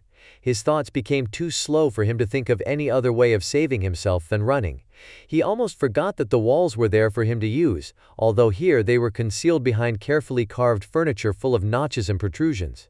Then, right beside him, lightly tossed, something flew down and rolled in front of him. It was an apple. Then another one immediately flew at him. Gregor froze in shock. There was no longer any point in running, as his father had decided to bombard him. He had filled his pockets with fruit from the bowl on the sideboard, and now, without even taking the time for careful aim, threw one apple after another. These little red apples rolled about on the floor, knocking into each other as if they had electric motors. An apple, thrown without much force, glanced against Gregor's back and slid off without doing any harm. Another one, however, immediately following it, hit squarely and lodged in his back. Gregor wanted to drag himself away, as if he could remove the surprising, the incredible pain by changing his position. But he felt as if nailed to the spot, and spread himself out, all his senses in confusion. The last thing he saw was the door of his room being pulled open. His sister was screaming. His mother ran out in front of her in her blouse, as his sister had taken off some of her clothes after she had fainted to make it easier for her to breathe. She ran to his father, her skirts unfastened and sliding one after another to the ground. Stumbling over the skirts, she pushed herself to his father, her arms around him, uniting herself with him totally. Now Gregor lost his ability to see anything, her hands behind his father's head begging him to spare Gregor's life. 3. No one dared to remove the apple lodged in Gregor's flesh, so it remained there as a visible reminder of his injury. He had suffered it there for more than a month, and his condition seemed serious enough to remind even his father that Gregor, despite his current sad and revolting form, was a family member who could not be treated as an enemy. On the contrary, as a family, there was a duty to swallow any revulsion for him, and to be patient, just to be patient. Because of his injuries, Gregor had lost much of his mobility, probably permanently. He had been reduced to the condition of an ancient invalid, and it took him long minutes to crawl across his room. Crawling over the ceiling was out of the question. But this deterioration in his condition was fully, in his opinion, made up for by the door to the living room being left open every evening. He got into the habit of closely watching it for 1 or 2 hours before it was opened, and then, lying in the darkness of his room where he could not be seen from the living room, he could watch the family in the light of the dinner table and listen to their conversation, with everyone's permission, in a way, and thus quite differently from before. They no longer held the lively conversations of earlier times, of course, the ones that Gregor always thought about with longing when he was tired and getting into the damp bed in some small hotel room. All of them were usually very quiet nowadays. Soon after dinner his father would go to sleep in his chair, His mother and sister would urge each other to be quiet. His mother, bent deeply under the lamp, would sew fancy underwear for a fashion shop. His sister, who had taken a sales job, learned shorthand and French in the evenings so that she might be able to get a better position later on. Sometimes his father would wake up and say to Gregor's mother, "You're doing so much sewing again today," as if he did not know that he had been dozing. And then he would go back to sleep again, while mother and sister would exchange a tired grin. With a kind of stubbornness, Gregor's father refused to take his uniform off even at home. While his nightgown hung unused on its peg, Gregor's father would slumber where he was, fully dressed, as if always ready to serve and expecting to hear the voice of his superior even here. The uniform had not been new to start with, but as a result of this it slowly became even shabbier despite the efforts of Gregor's mother and sister to look after it. Gregor would often spend the whole evening looking at all the stains on this coat, with its gold buttons always kept polished and shiny, while the old man in it would sleep, highly uncomfortable but peaceful. As soon as it struck 10, Gregor's mother would speak gently to his father to wake him and try to persuade him to go to bed, as he couldn't sleep properly where he was, and he really had to get his sleep if he was to be up at 6 to get to work. But since he had been in work, he had become more obstinate and would always insist on staying longer at the table, even though he regularly fell asleep, and it was then harder than ever to persuade him to exchange the chair for his bed. Then, however much mother and sister would importune him with little reproaches and warnings, he would keep slowly shaking his head for a quarter of an hour, with his eyes closed and refusing to get up. Gregor's mother would tug at his sleeve, whisper endearments into his ear. Gregor's sister would leave her work to help her mother, but nothing would have any effect on him. He would just sink deeper into his chair. Only when the two women took him under the arms, he would abruptly open his eyes, look at them one after the other and say, "What a life! This is what peace I get in my old age." And supported by the two women he would lift himself up carefully, as if he were carrying the greatest load himself, let the women take him to the door, send them off, and carry on by himself, while Gregor's mother would throw down her needle and his sister her pen, so that they could run after his father and continue being of help to him, who, in this tired and overworked family, would have had time to give more attention to Gregor than was absolutely necessary. The household budget became even smaller, so now the maid was dismissed. An enormous, thick-boned charwoman with white hair that flapped around her head came every morning and evening to do the heaviest work. Everything else was looked after by Gregor's mother on top of the large amount of sewing work she did. Gregor even learned, listening to the evening conversation about what price they had hoped for, that several items of jewelry belonging to the family had been sold, even though both mother and sister had been very fond of wearing them at functions and celebrations. But the loudest complaint was that although the flat was much too big for their present circumstances, they could not move out of it. There was no imaginable way of transferring Gregor to the new address. He could see quite well, though, that there were more reasons than consideration for him that made it difficult for them to move. It would have been quite easy to transport him in any suitable crate with a few air holes in it. The main thing holding the family back from their decision to move was much more to do with their total despair, and the thought that they had been struck with a misfortune, unlike anything experienced by anyone else they knew or were related to. They carried out absolutely everything that the world expects from poor people. Gregor's father brought bank employees their breakfast, his mother sacrificed herself by washing clothes for strangers, his sister ran back and forth behind her desk at the behest of the customers, but they just did not have the strength to do any more. And the injury in Gregor's back began to hurt as much as when it was new. After they had come back from taking his father to bed, Gregor's mother and sister would now leave their work where it was and sit close together, cheek to cheek. His mother would point to Gregor's room and say, "Close that door, Greet." And then, when he was in the dark again, they would sit in the next room and their tears would mingle. Or they would simply sit there staring dry-eyed at the table. Gregor hardly slept at all, either night or day. Sometimes he would think of taking over the family's affairs just like before, the next time the door was opened. He had long forgotten about his boss and the chief clerk, but they would appear again in his thoughts. The salesmen and the apprentices, that stupid tea-boy, 2 or 3 friends from other businesses, one of the chambermaids from a provincial hotel, a tender memory that appeared and disappeared again, a cashier from a hat shop for whom his attention had been serious but too slow. All of them appeared to him, mixed together with strangers and others he had forgotten, but instead of helping him and his family, they were all of them inaccessible, and other times he was not at all in the mood to look after his family. He was filled with simple rage about the lack of attention he was shown, and although he could think of nothing he would have wanted, he made plans of how he could get into the pantry, where he could take all the things he was entitled to, even if he was not hungry. Gregor's sister no longer thought about how she could please him. but would hurriedly push some food or other into his room with her foot before she rushed out to work in the morning and at midday, and in the evening she would sweep it away again with the broom, indifferent as to whether it had been eaten or, more often than not, had been left totally untouched. She still cleared up the room in the evening, but now she could not have been any quicker about it. Smears of dirt were left on the walls, here and there were little balls of dust and filth. At first, Gregor went into one of the worst of these places when his sister arrived as a reproach to her. But he could have stayed there for weeks without his sister doing anything about it. She could see the dirt as well as he could, but she had simply decided to leave him to it. At the same time, she became touchy in a way that was quite new for her, and which everyone in the family understood.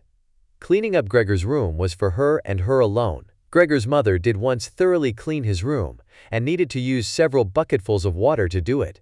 Although that much dampness also made Gregor ill, and he lay flat on the couch, bitter and immobile. But his mother was to be punished still more for what she had done, as hardly had his sister arrived home in the evening than she noticed the change in Gregor's room, and, highly aggrieved, ran back into the living room where, despite her mother's raised and imploring hands, she broke into convulsive tears. Her father, of course, was startled out of his chair, and the two parents looked on astonished and helpless. Then they too became agitated. Gregor's father, standing to the right of his mother, accused her of not leaving the cleaning of Gregor's room to his sister. From her left, Gregor's sister screamed at her that she was never to clean Gregor's room again, while his mother tried to draw his father, who was beside himself with anger, into the bedroom. His sister, quaking with tears, thumped on the table with her small fists, and Gregor hissed in anger that no one had even thought of closing the door to save him the sight of this. Gregor's sister was exhausted from going out to work, and looking after Gregor as she had done before was even more work for her, but even so his mother ought certainly not to have taken her place. Gregor, on the other hand, ought not to be neglected. Now though, the charwoman was here. This elderly widow, with a robust bone structure that made her able to withstand the hardest of things in her long life, wasn't really repelled by Gregor. Just by chance one day, rather than any real curiosity, she opened the door to Gregor's room and found herself face to face with him. He was taken totally by surprise. No one was chasing him, but he began to rush to and fro while she just stood there in amazement, with her hands crossed in front of her. From then on, she never failed to open the door slightly every evening and morning and look briefly in on him. At first she would call to him as she did so with words that she probably considered friendly, such as, "Come on then, you old dung beetle," or "Look at the old dung beetle there." Gregor never responded to being spoken to in that way, but just remained where he was without moving, as if the door had never even been opened. If only they had told this charwoman to clean up his room every day, instead of letting her disturb him for no reason whenever she felt like it. One day, early in the morning, while a heavy rain struck the window panes, perhaps indicating that spring was coming, she began to speak to him in that way once again. Gregor was so resentful of it that he started to move toward her. He was slow and infirm, but it was like a kind of attack. Instead of being afraid, the charwoman just lifted up one of the chairs from near the door and stood there with her mouth open, clearly intending not to close her mouth until the chair in her hand had been slammed down into Gregor's back. "Aren't you coming any closer then?" she asked when Gregor turned round again, and she calmly put the chair back in the corner. Gregor had almost entirely stopped eating. Only if he happened to find himself next to the food that had been prepared for him, he might take some of it into his mouth to play with it, leave it there a few hours, and then, more often than not, spit it out again. At first he thought it was distress at the state of his room that stopped him eating, but he had soon got used to the changes made there. They had got into the habit of putting things into this room that they had no room for anywhere else, and there were now many such things, as one of the rooms in the flat had been rented out to 3 gentlemen. These earnest gentlemen, all 3 of them had full beards, as Gregor learned peering through the crack in the door one day, were painfully insistent on things being tidy. This meant not only in their own room but, since they had taken a room in this establishment, in the entire flat, and especially in the kitchen. Unnecessary clutter was something they could not tolerate, especially if it was dirty. They had moreover brought most of their own furnishings and equipment with them. For this reason, many things had become superfluous which, although they could not be sold, the family did not wish to discard. All these things found their way into Gregor's room. The dustbins from the kitchen found their way in there too. The charwoman was always in a hurry, and anything she couldn't use for the time being she would just chuck in there. He fortunately would usually see no more than the object and the hand that held it. The woman most likely meant to fetch the things back out again when she had time and the opportunity, or to throw everything out in one go, but what actually happened was that they were left where they landed when they had first been thrown, unless Gregor made his way through the junk and moved it somewhere else. At first he moved it because, with no other room free where he could crawl about, he was forced to, but later on he came to enjoy it, although moving about in that way left him sad and tired to death, and he would remain immobile for hours afterwards. The gentleman who rented the room would sometimes take their evening meal at home, in the living room that was used by everyone, and so the door to this room was often kept closed in the evening. But Gregor found it easy to give up having the door open. He had, after all, often failed to make use of it when it was open, and, without the family having noticed it, lain in his room in its darkest corner. One time, though, the charwoman left the door to the living room slightly open, and it remained open when the gentleman who rented the room came in the evening, and the light was put on. They sat up at the table where, formerly, Gregor had taken his meals with his father and mother. They unfolded the serviettes and picked up their knives and forks. Gregor's mother immediately appeared in the doorway with a dish of meat, and soon behind her came his sister with a dish piled high with potatoes. The food was steaming and filled the room with its smell. The gentleman bent over the dishes set in front of them as if they wanted to test the food before eating it. And the gentleman in the middle, who seemed to count as an authority for the other two, did indeed cut off a piece of meat while it was still in its dish, clearly wishing to establish whether it was sufficiently cooked or whether it should be sent back to the kitchen. It was to his satisfaction, and Gregor's mother and sister, who had been looking on anxiously, began to breathe again and smiled. The family themselves ate in the kitchen. Nonetheless, Gregor's father came into the living room before he went into the kitchen, bowed once with his cap in his hand, and did his round of the table. The gentlemen stood as one, and mumbled something into their beards. Then, once they were alone, they ate in near perfect silence. It seemed remarkable to Gregor that above all the various noises of eating their chewing teeth could still be heard, as if they had wanted to show Gregor that you need teeth in order to eat, and it was not possible to perform anything with jaws that are toothless, however nice they might be. "I'd like to eat something," said Gregor anxiously, "but not anything like they're eating. They do feed themselves. And here I am, dying." Throughout all this time, Gregor could not remember having heard the violin being played.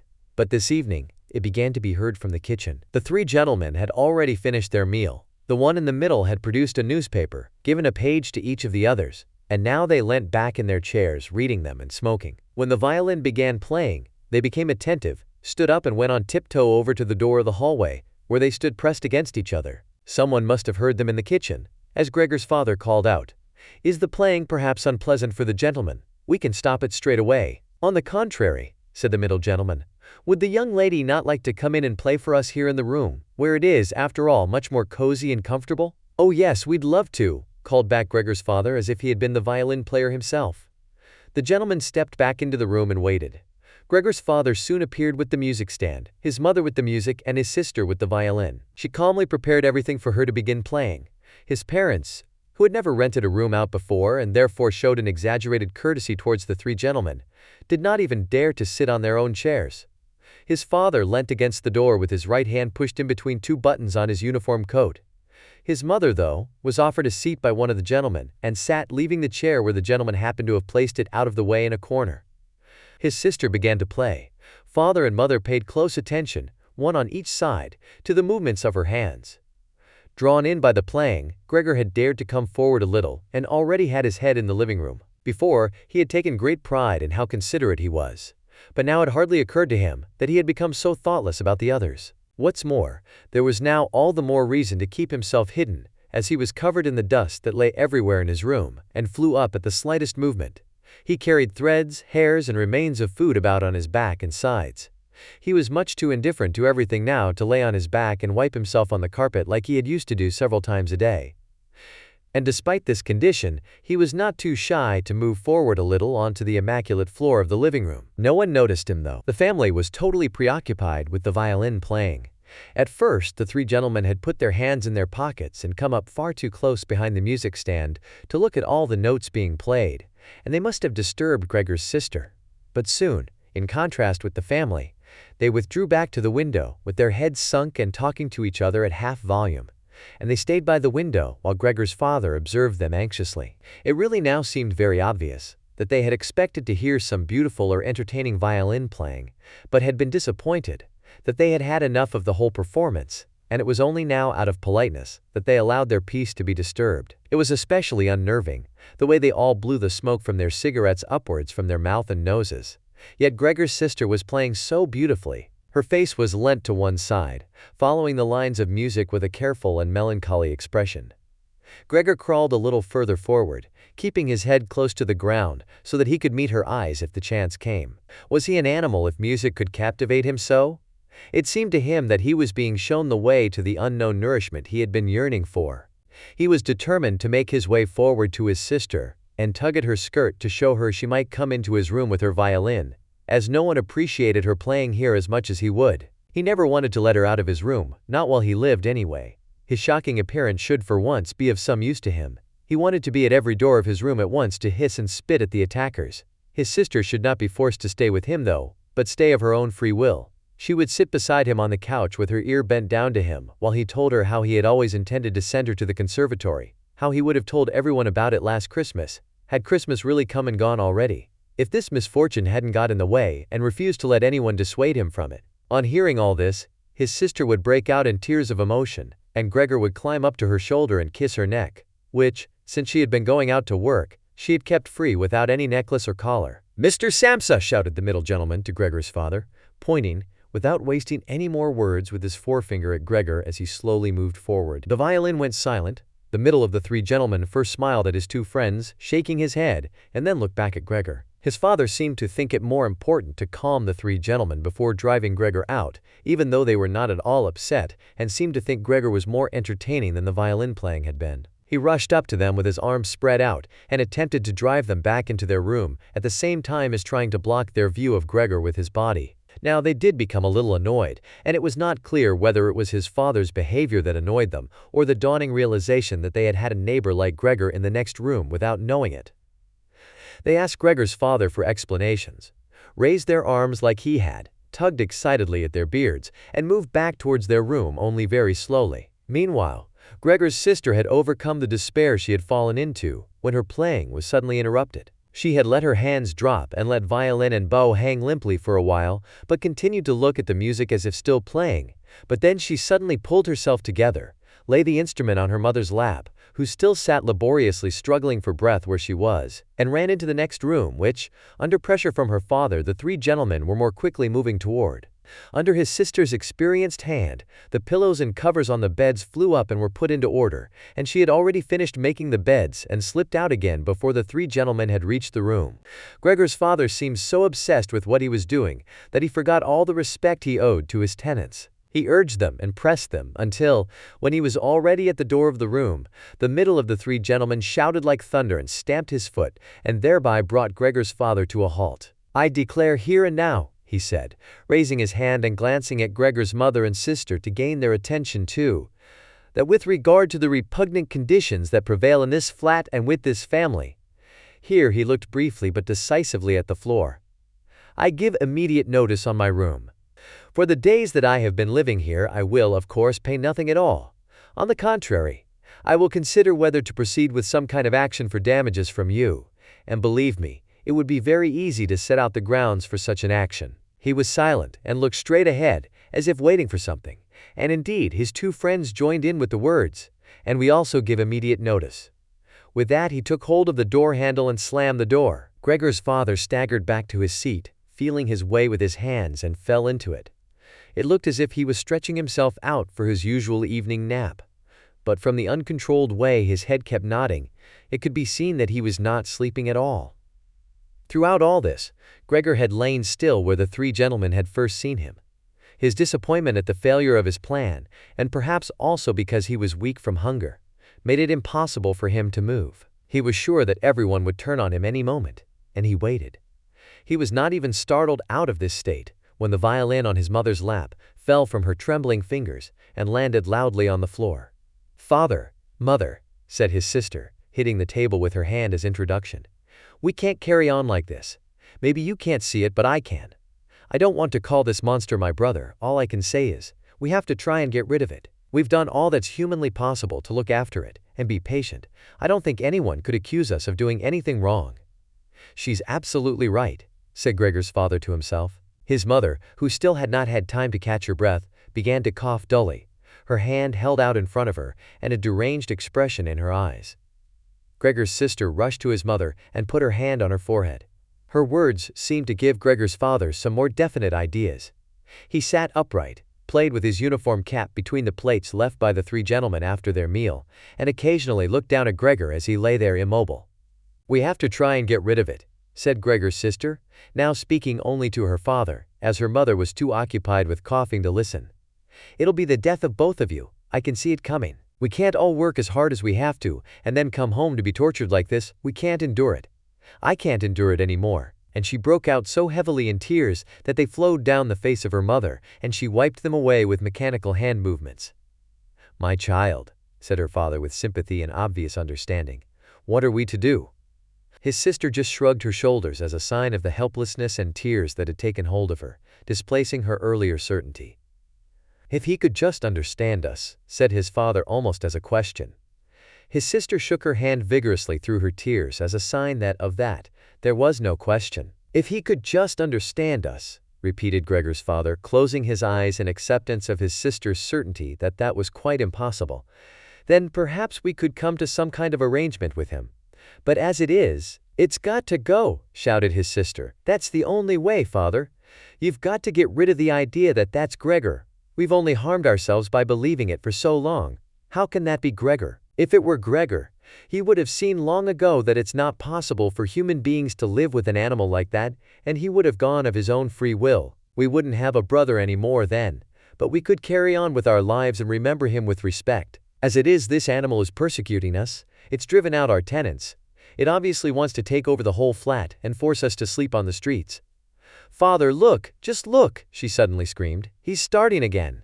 In her alarm, which was totally beyond Gregor's comprehension, his sister even abandoned his mother, as she pushed herself vigorously out of her chair, as if more willing to sacrifice her own mother than stay anywhere near Gregor. She rushed over to behind her father, who had become excited merely because she was, and stood up half raising his hands in front of Gregor's sister as if to protect her. But Gregor had had no intention of frightening anyone, least of all his sister. All he had done was begin to turn round, so that he could go back into his room, although that was in itself quite startling, as his pain-racked condition meant that turning round required a great deal of effort, and he was using his head to help himself do it, repeatedly raising it and striking it against the floor. He stopped and looked round. They seemed to have realized his good intention, and had only been alarmed briefly. Now they all looked at him in unhappy silence. His mother lay in her chair, with her legs stretched out and pressed against each other, her eyes nearly closed with exhaustion.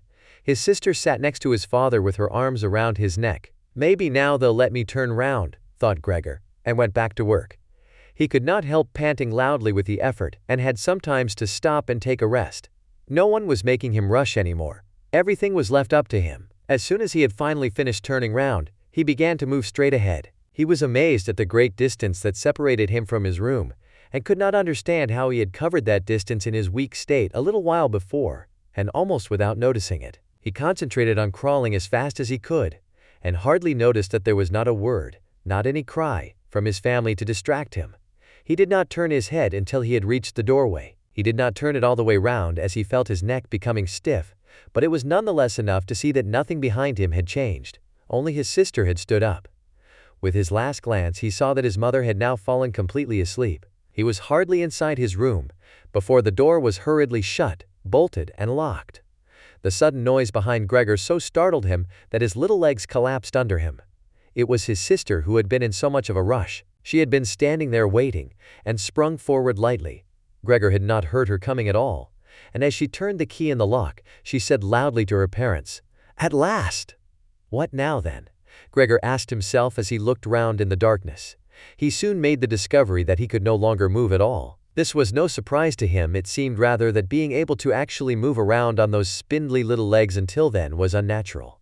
He also felt relatively comfortable. It is true that his entire body was aching, but the pain seemed to be slowly getting weaker and weaker and would finally disappear altogether. He could already hardly feel the decayed apple in his back or the inflamed area around it, which was entirely covered in white dust. He thought back of his family with emotion and love. If it was possible, he felt that he must go away even more strongly than his sister. He remained in this state of empty and peaceful rumination until he heard the clock tower strike 3 in the morning. He watched as it slowly began to get light everywhere outside the window too. Then, without his willing it, his head sank down completely, and his last breath flowed weakly from his nostrils. When the cleaner came in early in the morning, They'd often asked her not to keep slamming the doors, but with her strength and in her hurry she still did, so that everyone in the flat knew when she'd arrived, and from then on it was impossible to sleep in peace. She made her usual brief look in on Gregor, and at first found nothing special. She thought he was laying there so still on purpose, playing the martyr.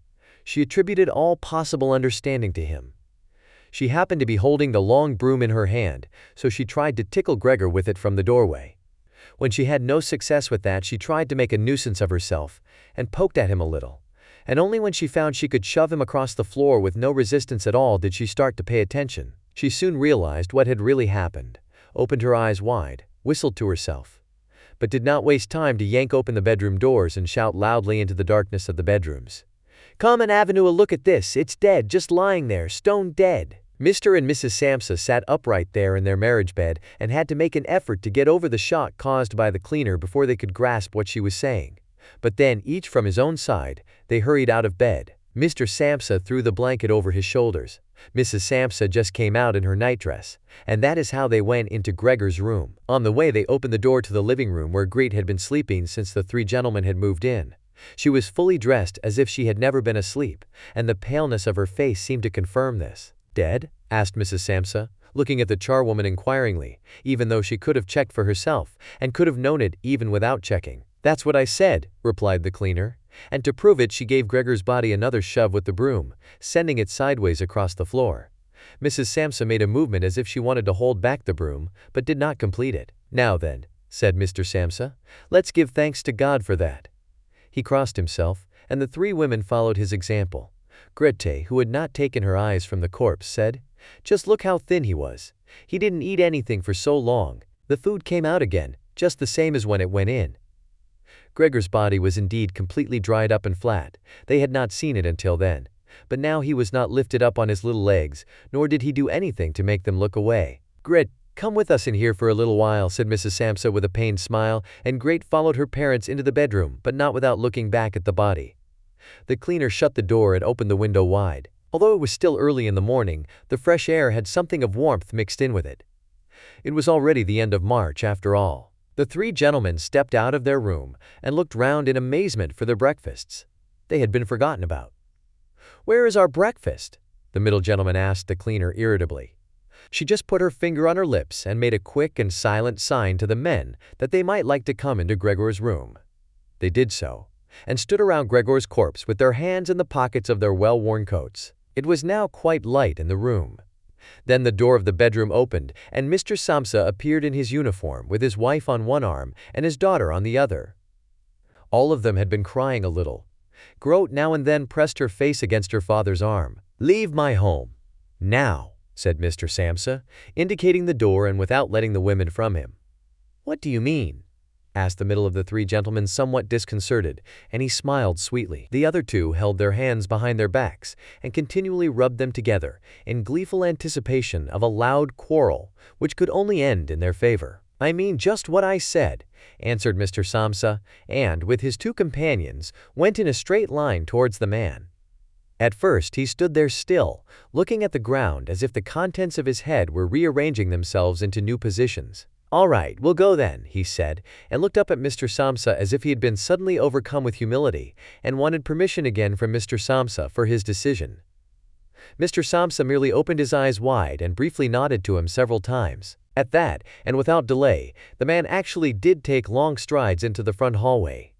His two friends had stopped rubbing their hands some time before and had been listening to what was being said. Now they jumped off after their friend, as if taken with a sudden fear that Mr. Samsa might go into the hallway in front of them and break the connection with their leader. Once there, all three took their hats from the stand, took their sticks from the holder, bowed without a word, and left the premises. Mr. Samsa and the two women followed them out onto the landing, but they had had no reason to mistrust the men's intentions. And as they leaned over the landing, they saw how the three gentlemen made slow but steady progress down the many steps. As they turned the corner on each floor, they disappeared and would reappear a few moments later. The further down they went, the more that the Samsa family lost interest in them, when a butcher's boy, proud of posture with his tray on his head, passed them on his way up and came nearer than they were.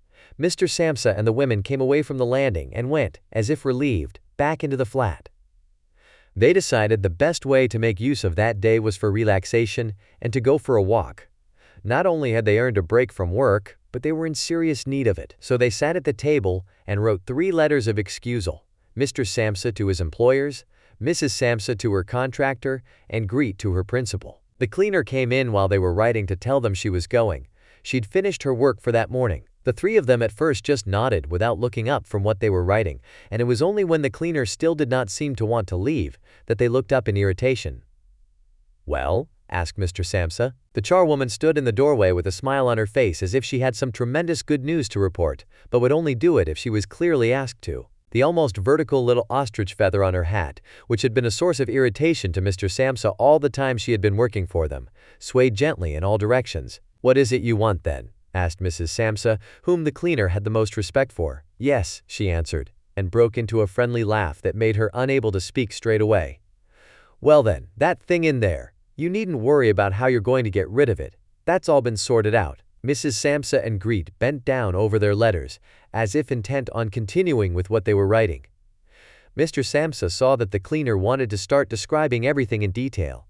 But, with outstretched hand, he made it quite clear that she was not to. So as she was prevented from telling them all about it, she suddenly remembered what a hurry she was in, and, clearly peeved, called out, "Cheerio then, everyone," turned round sharply and left, slamming the door terribly as she went. "Tonight she gets sacked," said Mr. Samsa, but he received no reply from either his wife or his daughter, as the charwoman seemed to have destroyed the peace they had only just gained. They got up and went over to the window, where they remained with their arms around each other. Mr. Samsa twisted round in his chair to look at them and sat there watching for a while. Then he called out, "Come here then. Let's forget about all that old stuff, shall we? Come and give me a bit of attention." The 2 women immediately did as he said, hurrying over to him, where they kissed him and hugged him, and then they quickly finished their letters. After that, the 3 of them left the flat together, which was something they had not done for months, and took the tram out to the open country outside the town. They had the tram, filled with warm sunshine, all to themselves. Leant back comfortably on their seats, they discussed their prospects and found that on closer examination, they were not at all bad. Until then, they had never asked each other about their work, but all 3 had jobs which were very good and held particularly good promise for the future. The greatest improvement for the time being, of course, would be achieved quite easily by moving house. What they needed now was a flat that was smaller and cheaper than the current one which had been chosen by Gregor. One that was in a better location and, most of all, more practical. All the time, Greta was becoming livelier. With all the worry they had been having of late, her cheeks had become pale. But, while they were talking, Mr. and Mrs. Samsa were struck, almost simultaneously, with the thought of how their daughter was blossoming into a well-built and beautiful young lady. They became quieter. Just from each other's glance, and almost without knowing it, they agreed that it would soon be time to find a good man for her. And, as if in confirmation of their new dreams and good intentions, as soon as they reached their destination, Greet was the first to get up and stretch out her young body. End of Metamorphosis by Franz Kafka. You can check out our YouTube